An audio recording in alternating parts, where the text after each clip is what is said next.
Чтобы подключить камеру, нам нужно разобрать немного дрон. Вот.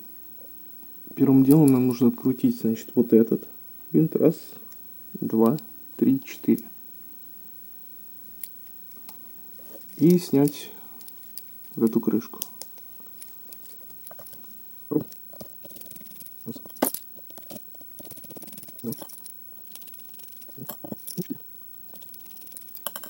Вот открутили, вот она снялась.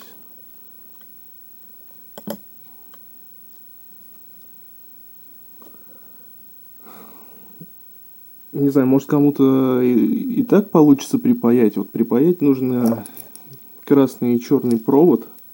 Красный, соответственно, это питание 5В. Вот сюда его нужно припаять. Не знаю, плохо видно. Ну и черный провод это земля, ground. То есть надо вот в эти вот части, это в передней части дрона. Вот два контакта всего припаять. И тут также написано, что черный это ground и красный это 5 вольт питания. В целом, если у кого-то ручки не так трясутся, как у меня, то можно отделаться и вот таким сбросом просто вот этой верхней крышки и попробовать его припаять как-то аккуратненько. Но у меня ручки сильно трясутся, поэтому мне пришлось его разбирать весь, но это геморно. Я еще снял вот эту резинку, которая как бы амортизатором служит, чтобы ее паяльником не испортить. И потом еле ее туда воткнул. А так в целом можно, я думаю, и так припаять. Но чтобы было бы все аккуратно, надо будет отсоединять вот эти два коннектора.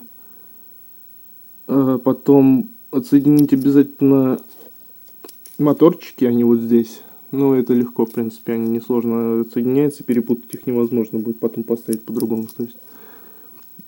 И тогда вот эта крышечка, она откидывается. Ну, еще тогда вот эту плату надо открутить, тут 3 винта. Раз, два, три. И откручиваешь, и вот у тебя будет тогда голая плата, в принципе. Ну и все, собственно. Ты это все припаиваешь, и потом вот этот проводочек подключаешь вот сюда. И все. И в обратную сторону все собираешь.